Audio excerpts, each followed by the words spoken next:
into accents, okay? So accents, we're going to talk about accent aigu, which we know when the top of it tips to the right or in the direction that you're reading, it's going to close it. So we get an A sound like aigu. Okay, so a couple of words to indicate this are a word like cédille, which is another one of those accents that we're going to talk about.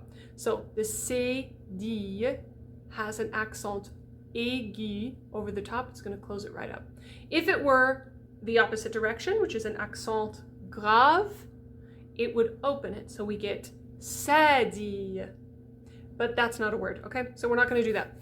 Cédille is accent aigu, and then when the top of that little accent falls to the left or in the reverse of the direction you read, it's going to open it. So we get cédille. All right, we're going to go on to the circumflex accent. When it's used, you usually see it over an A, E, I, O, or U. A, you know that we're going to pronounce A the same no matter what. The typeface A is always going to be ah, so when you see a circumflex, don't freak out, just do ah. When you see an E, it's open. You're going to open that up. Open it up like pre and rêve.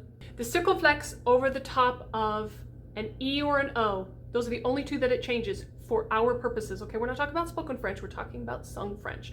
So when you see this little hat over the top of an E or an O, the O, it closes, the E, it opens.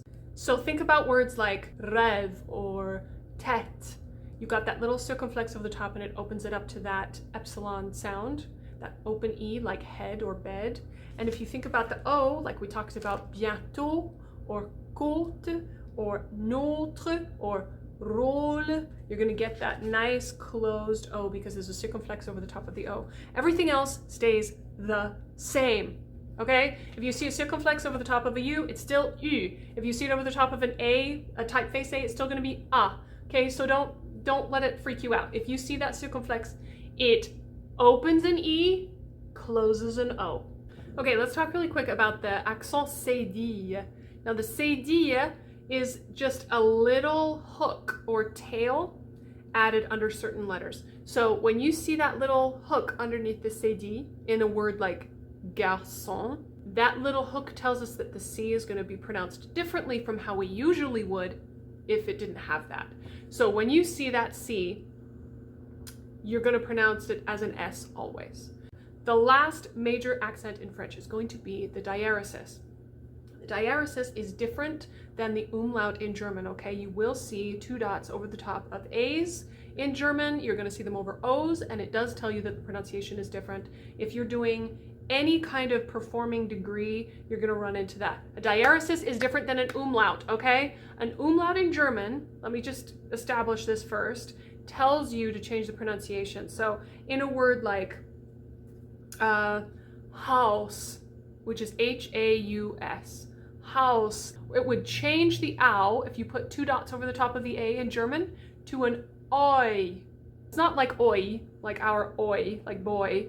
It's slightly rounder. Bäuerlich, bäuerlich. If it didn't have those two dots, that umlaut, it would be bauerlich. So we get ow, oi, ow, oi. So those two dots tell you to change the pronunciation of an AU combination, okay? So if you're looking at two dots over the top of something in French, it's telling you that that letter, whatever the two dots are over the top of, is going to be pronounced separately. So in the name like Thais, if you were looking at this and AI rules would apply, which we'll get to, we haven't got to that combination yet. AI in the middle of a word is usually unless it ends the word, then it's A, okay? So if we were looking at this, we might say te or something like that, because S is not usually pronounced at the end of a French word. It might just be te, but it's not. We have to pronounce the A and the I separate because the I has two little dots. So we're gonna say Thais, and we're gonna treat the I like we would treat any I in French, and we already went over I's.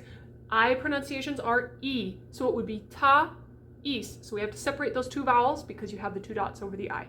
The other thing that's important to know about accents is that they have three uses. The first one is like what we've been talking about. They help you distinguish between how to pronounce the vowel, whether it's open or closed, and we already discussed that. And then they distinguish homonyms, okay? And homonyms, which are words spelled alike but have different meanings. So you're gonna look at a word like a, in French, which means has, and a with an accent grave, which means to. Okay, so the different spellings are going to indicate very different meanings. And you're like, well, how do they know which one it is when they speak? I have no idea. Context? It must be. I don't know. And then the third use for the accent marks is to show that over time a word has lost an S. So a word like hôpital, like we would say hospital, right? There should be an S in that word, but it's been lost over time as the language has evolved. So they say hôpital instead of hospital.